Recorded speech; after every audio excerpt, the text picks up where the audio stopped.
Welcome to Ghost House. The first creepy story starts like this. Part 1. I'm sorry, did you say Satan? The young man standing on my porch nodded eagerly.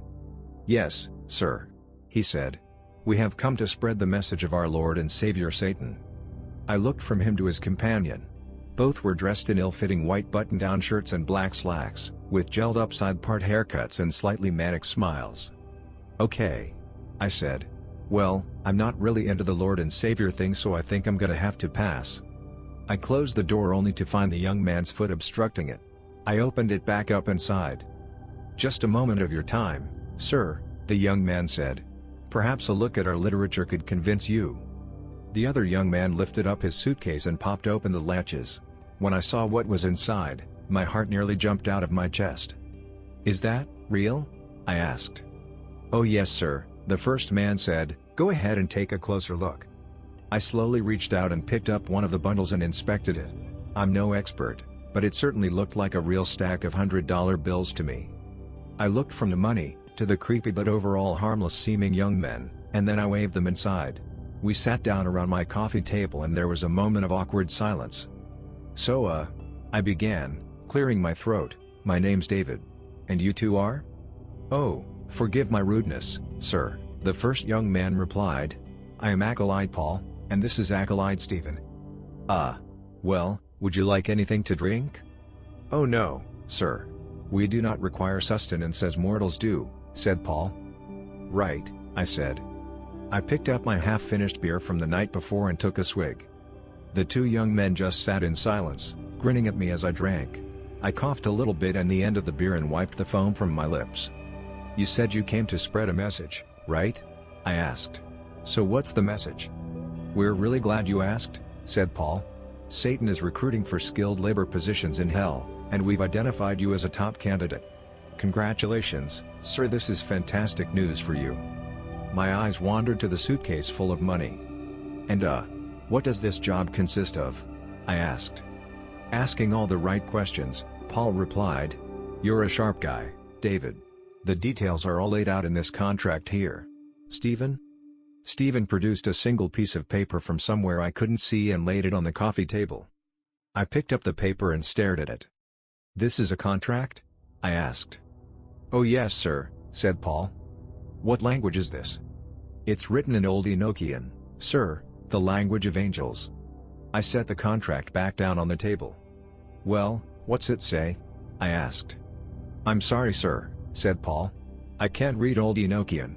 We were just instructed by our superior to deliver the contract along with your signing bonus. Signing bonus? I asked. Stephen popped open the latches to the suitcase once again. So you're telling me, I said, setting down my beer, that if I sign that piece of paper, you're just going to give me a suitcase full of money? Yes, sir, that's the deal, Paul said enthusiastically. I took another swig of beer. Got a pen? I asked. Paul handed me the pen and I scribbled my name messily on the bottom of the paper, which Stephen promptly snatched up and stowed away somewhere I didn't see. Wow, that's great, said Paul. I guess we'd better go now. All right, I said. I'll see you later. Very funny, sir, said Paul.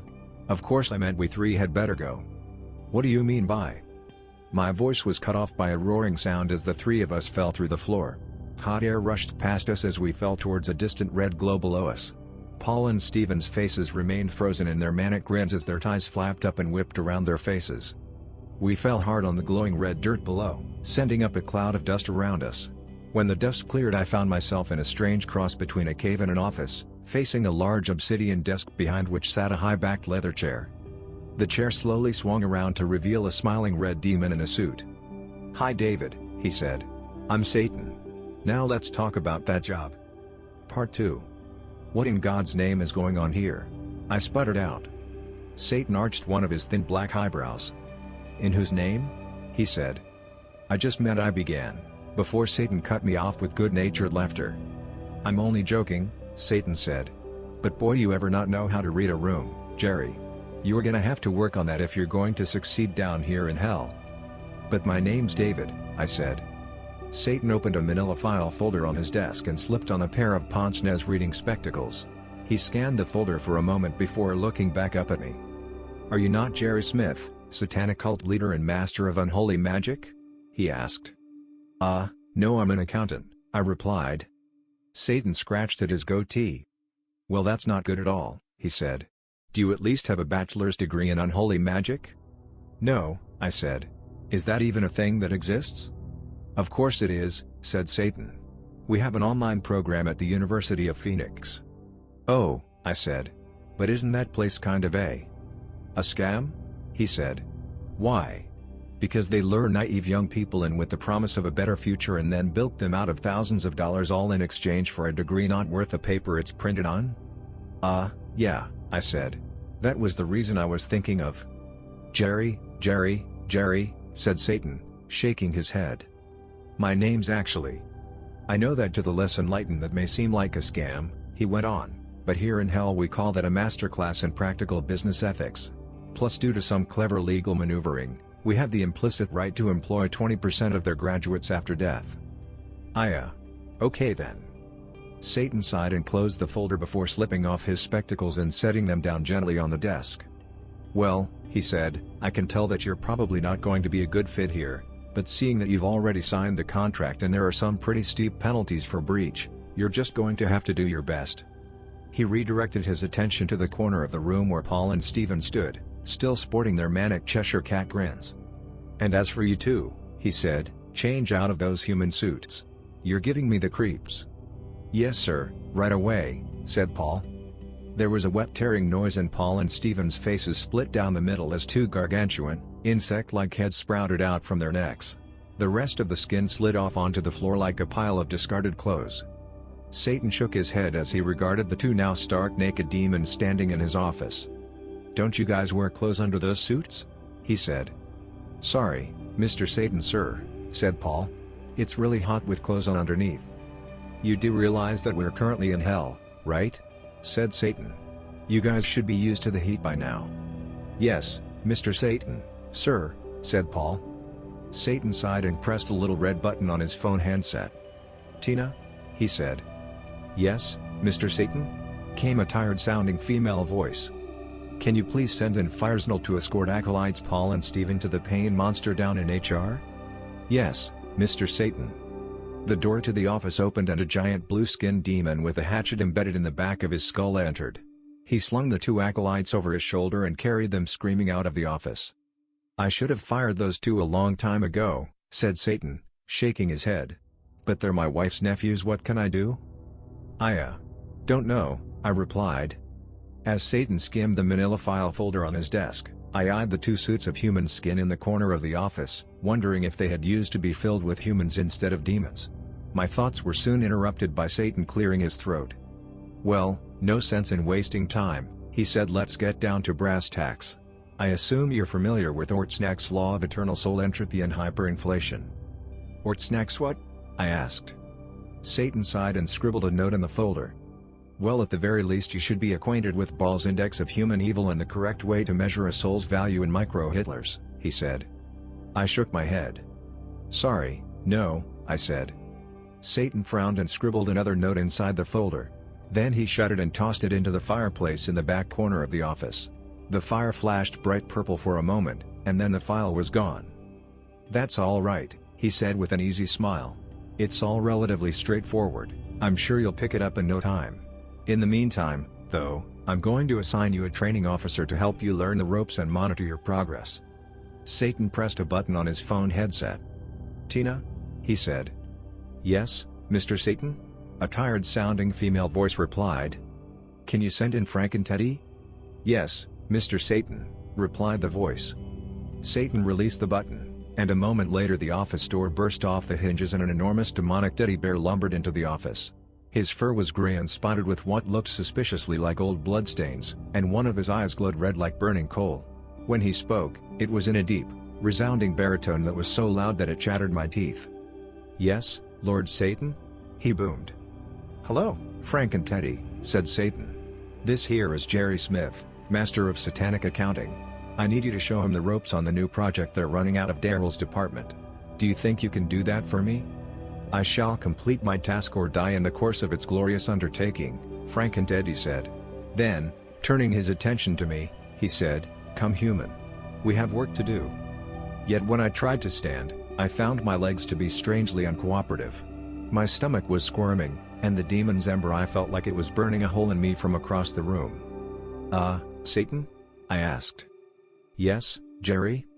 You don't, have any, human training officers, do you? Why, are you some kind of racist or something? Said Satan.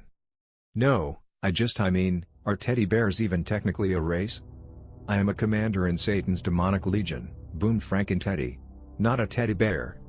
Really insensitive, Jerry, said Satan, shaking his head. Besides, you've got no need to worry.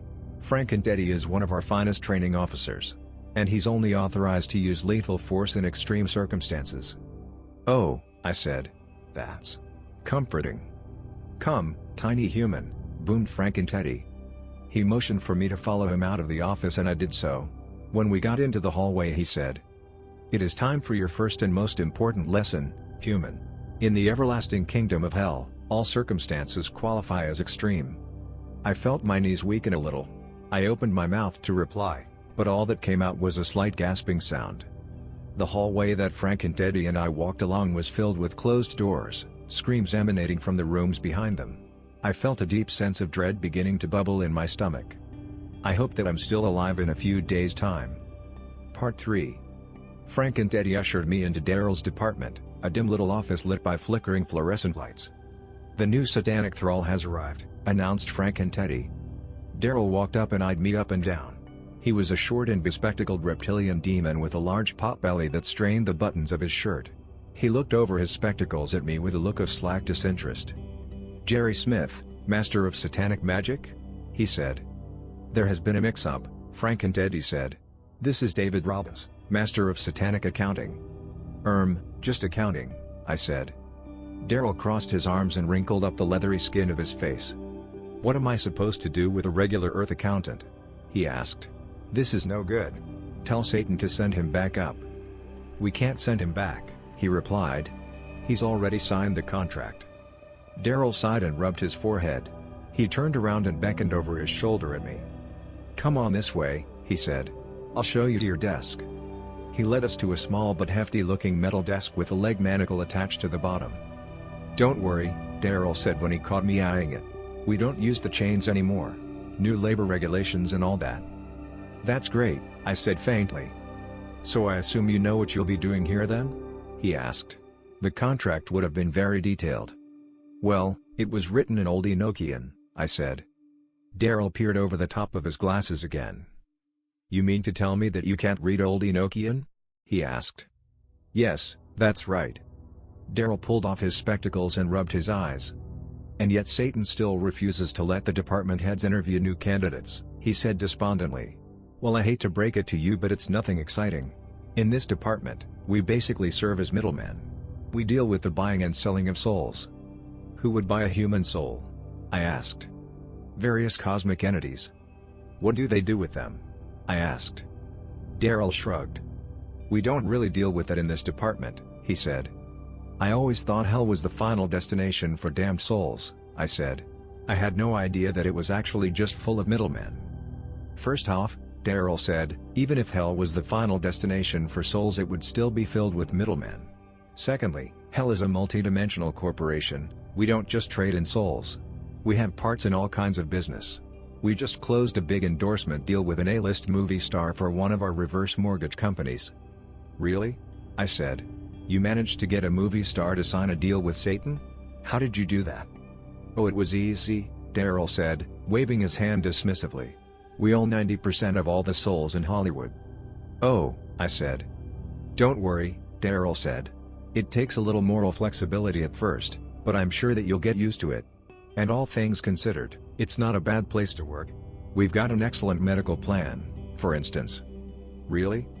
"Oh sure," said Daryl. "Just let our medical department know if any part of your body is bothering you and they'll remove it, almost totally free of charge. If you want anesthesia you'll have to pay for it yourself, though." Just then there was a terrible, blood-curdling scream from down the hall. "What was that?" I said. "Oh," said Daryl. "Jeremy from Human Resources had a hangnail, and the medical department opted to amputate his foot. Better safe than sorry," You know, if Jeremy doesn't have a foot, he can't have any more expensive medical problems. I looked down at my feet and thought about my own hangnail, and my stomach gave a sickening lurch. I would like to opt out of the medical plan, I said. I need all of my body parts to live. Really? Said Daryl, raising his eyebrows. If that's the case, I'd stay away from the office shredder. It's terribly aggressive. I eyed the large metal paper shredder in the corner, the top of which was totally covered in fresh blood, and silently vowed never to go into that section of the office. What do you mean aggressive? I said. Just then a small, amphibious demon staring at a folder walked right by the shredder, and was promptly vaulted by a spring-loaded floor panel directly into the machine's mouth. There was a sick, wet grinding noise as blood sprayed all over the ceiling. Damn it, Daryl said. I keep telling the interns not to go near it, but they always forget. We'll have to get a new batch from the local community college soon. My heart began to pound wildly in my chest, and bile rose in my stomach as I fought the urge to vomit. Are you all right? Asked Daryl. You look a little green. I'm fine, I croaked out. Are you sure? He asked. Maybe you need to go to the medical department. No. I screamed. I mean, I'm fine. I'm just not sure I'm too comfortable with selling human souls. It's just business, David, he said. You know what that means, right? Yes, Well, Frankensteady is your training officer. I'll let him explain it to you. It's just business is what you say when you want to do something terrible and not feel bad about it afterwards, boomed Frankensteady. What? Said Daryl. No, that's not right at all. Frankensteady shrugged. That's what Satan told me, he said. You all are going to give me an aneurysm, said Daryl. Look, at the very least I'm sure you know we have a new project in the pipeline. It's the entire reason Satan hired you after all. Ah yes, I said. He mentioned something about that. Well, this is top secret, he said. He peered over his spectacles at Frankensteady. That means you need to leave, he said. I have the highest security clearance in hell, protested Frankensteady. Yes, said Daryl. You also have a big mouth and a head full of stuffing. Now get out and let David and I get to it. Fine, said Frankensteady. I didn't want to know anyway. Frankensteady stomped out of the office and slammed the door behind him. So can we talk about the secret project now? Daryl held up a hand to silence me. He picked up a sealed ream of paper from the desk and hurled it at the door. Ow, came Frankensteady's muffled voice from behind the door. It was quickly followed by the heavy sound of retreating footsteps. Now we can talk, said Daryl. So, you're an accountant, right? I assume you know how supply and demand works? Yes, vaguely at least. Good, said Daryl. Because as the middleman in the exchange of souls between worlds, our profit margins are totally dependent on controlling the flow of souls. You see, hell used to have a monopoly on selling souls to other dimensions. But lately, new competitors have sprouted up in the form of new religions. Combined with the global population increase, souls are being devalued at the same time we're losing control of the market. Okay. I said. You see, our investment in Hollywood has proved particularly lucrative, and allowed us to clinch high-value celebrity endorsement deals for pennies on the dollar. Using the cultural hub of America as our personal advertising agency also allows us to secure souls from all over the country. So our top priority is resecuring that market from the new fad religion that's stealing celebrity souls from us. Hold on, I said. Are you talking about Scientology? Said Daryl, looking around the room with a clear expression of paranoia. Never say this word around here. Are you trying to get sued? In our department we use a code word. From here on out, you're to refer to our work as BS, which is obviously short for beating. Well, you know. These. Right. I said. So how are we going to beat them? With clubs, eventually, said Daryl. But that comes later, after the economic ruin. After all, you can't get away with beating rich people to death in the street now, can you? No, I said. I guess not. Good, said Daryl. So we're on the same page. Now let's get started. He beckoned me to an old wooden door in the back of the office. There was a brown plastic plaque on the side of the room that read Disintegration Room. Daryl pushed the door open to darkness beyond, but I stood rooted to ground, unable to force my legs to move. He turned around and raised his eyebrows. Aren't you coming? He asked. I could feel the bile rising in my stomach again. Daryl? I asked. What's the Disintegration Room? replied Daryl. That's the basis of our whole plan. Part 4. Alright, said Daryl, hand on the knob. Are you ready to have your mind blown? No, I said. Not really. That's the spirit, he said, pushing the door open. When I saw what was inside, my mind was more muddled than blown. There was a crowd of about 20 normal people in business suits, casually milling around and not doing much of anything. Daryl let out a long contented sigh. They're magnificent, aren't they? He said. That depends, I said. What are they? Daryl turned to me, and for the first time since I'd met him he was smiling, a mischievous gleam in his eye. What do you think they are? He asked. I don't know, I said. They just look like regular people to me. Ha! Shouted Daryl, smacking his knee with his clipboard. Exactly. They look like regular people. Well, what are they then? I asked. Daryl waved the two of us inside and walked us around the room. Once I got a closer look at the people milling around, I realized there was something slightly off about the lot of them. Their eyes were all just a bit too wide, and they all wore broad smiles for no perceivable reason. One of my more brilliant ideas, said Daryl. As you probably know, celebrity souls go for 3 times the price as regular ones. They do? I asked. Of course, said Daryl. Something clicked, and I said, oh, I think I get it. You're going to take these people and turn them into pseudo celebrities. Wow, that idea is not half bad, he said, scribbling a note on his file. Then, clearing his throat, he went on. But these guys are for something else, he said. I've already explained the basics of Project BS to you, so I'll go ahead and move on to the particulars. Okay. I said. What we do with these guys is use them to infiltrate. See, they all may look like normal humans, but they're actually just demons in human skin suits. They're down here practicing how to be human. After that, we swap out the top-level cult leaders for demonic clones. But why is it called the Disintegration Room? I asked. An ugly smile of impish pleasure distorted Daryl's features. Because of this, he said. He turned around and grabbed a red-handled lever on the wall behind him, yanking it downwards. There was a loud squish, and I winced as flecks of blood landed on my face. Half the people of the room had been reduced to chunky puddles. Why did you do that? I asked, trying to wipe the blood off my face but only managing to smear it. Those were the real ones, Daryl said. We bring them down here and tell them it's a top-secret you-know-what compound. That they're involved in something special, and that if they help us they'll be rewarded in paradise or Valhalla, or whatever heaven it is that their crackpot religion professes. I think they believe in reincarnation. Well, this is more like deincarnation, said Daryl. He laughed throatily at his own pun. Right, I said. So as an accountant, what exactly is supposed to be my role in all this? Daryl frowned and scratched at his wobbly chin. Well, he said. What we really needed was a master in satanic accounting, to keep track of the boring paperwork. But since you're not qualified for that, we'll have to find another place for you. Are you any good at making coffee? No. You're not by any chance certified to give shiatsu massages? What? No. Well, it really only leaves one position available, then. We need someone, a real human, to take over as the head of the cult, religion, whatever you want to call it. Would you be comfortable wearing a human skin suit to work? Not even a little, I said. Well, I'm afraid it's either that or eternal damnation for breach of contract. Great, Daryl said, another broad grin stretching across his fat lips and wobbly chin. We'll send you back up to Earth to secure the package then. You'll need to bring this.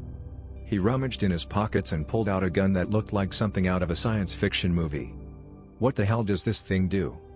But Daryl was already checking his watch, an ostentatious Rolex with a tight leather band that dug into the fat of his wrist, and must have misheard the question. Just point and shoot, he said absent-mindedly. Ah, here it is. He pressed a button on the side of his watch and my stomach lurched as the world disappeared into a sudden darkness. I was hurtling through the dark, cool air roaring by my ears as my body rocketed upwards. Suddenly I found myself face down on the floor of my living room, a thin trickle of drool leaking out of the corner of my mouth. My head was spinning as I pushed myself into a sitting position. My wobbly gaze was met by the wide plastic grins of acolytes Paul and Stephen. Good to see you in tip-top shape, sir, said acolyte Paul. We'd better get to work. This is the end of the story, now let's move on to the next one. There I was, scratching my 9th scratch-off ticket in a row at my local convenience store. My eyes widened with hope, but also sank in with the anticipation of disappointment. The other 8 representations of my gambling fuel rested in pieces inside the store's waste bin.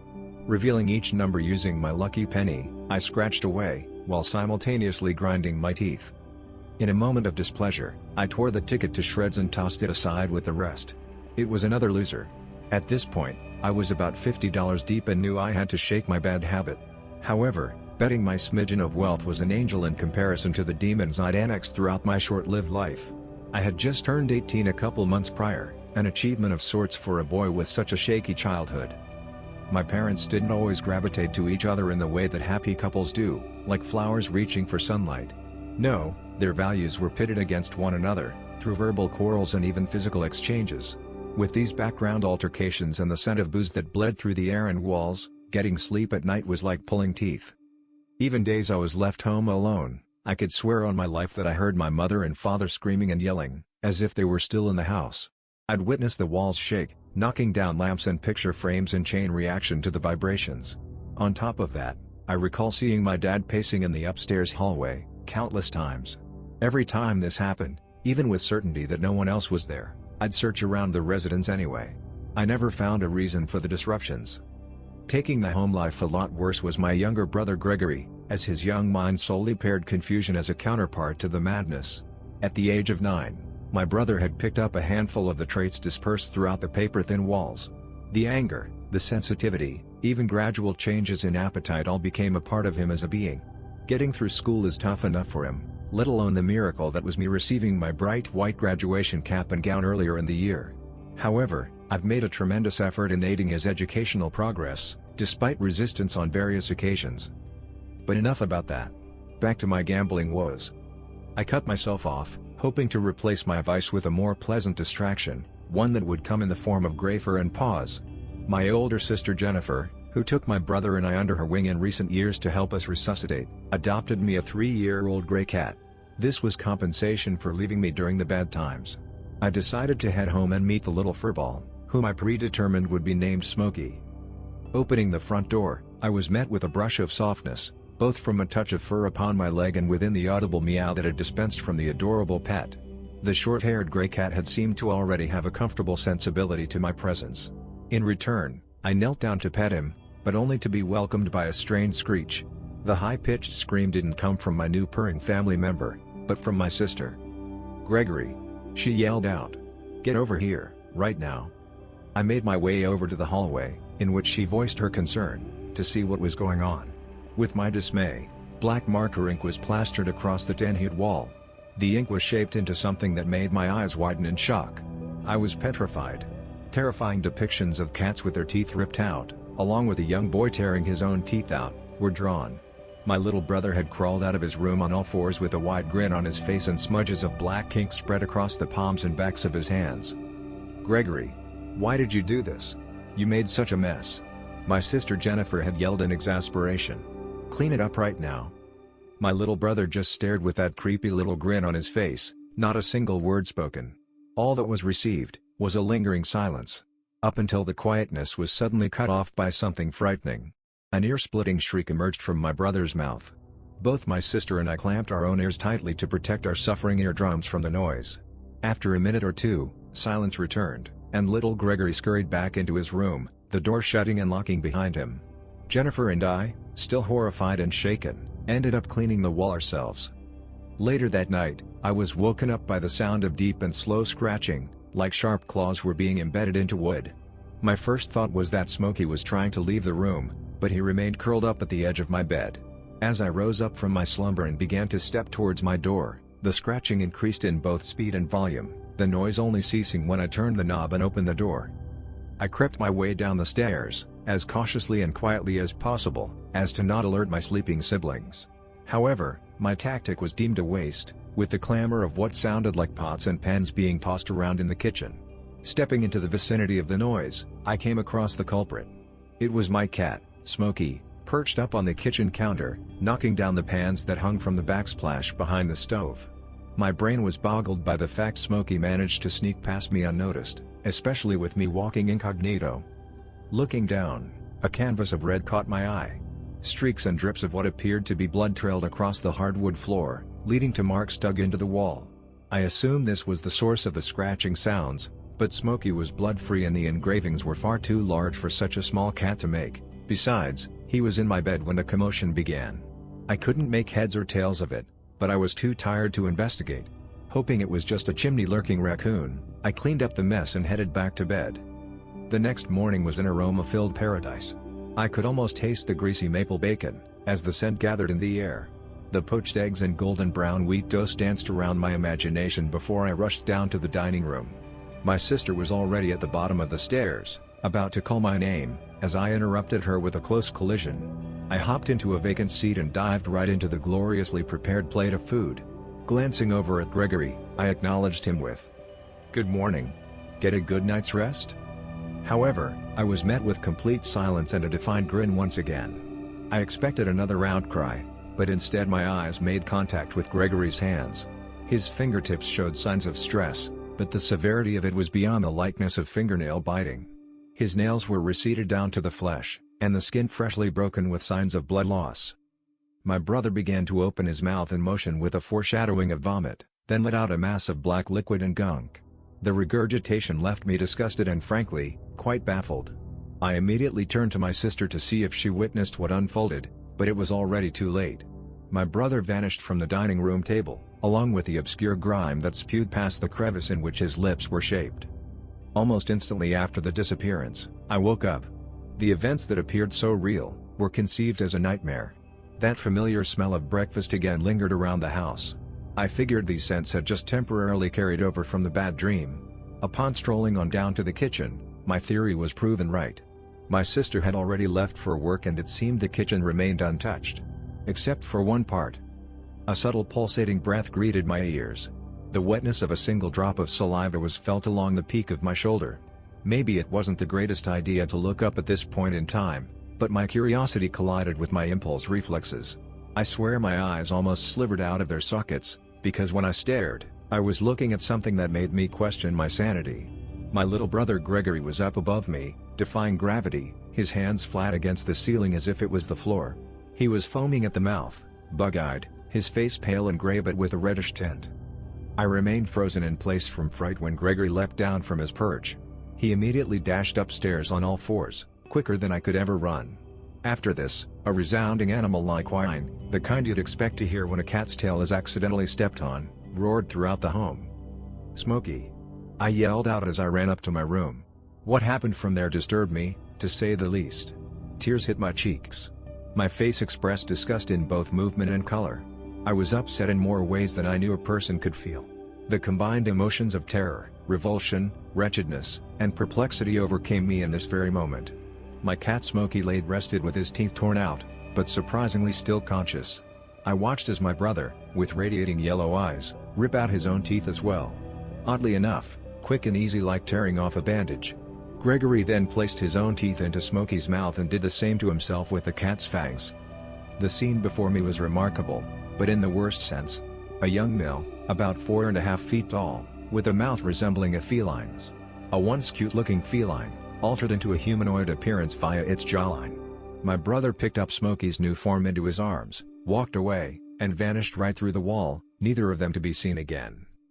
Many of us are raised up in a not-so-perfect home life, but how people handle this is varied. One might grow up scratching lottery tickets, while another scratches up the walls of the home they live in. A more vulnerable host attracts negative energy at higher rates, qualifying for a manifestation of their own demons. In this case, my brother was a target. Also, a fair warning for you. His body is still out there somewhere, possessed by something sinister, along with Smokey, the cat with human teeth.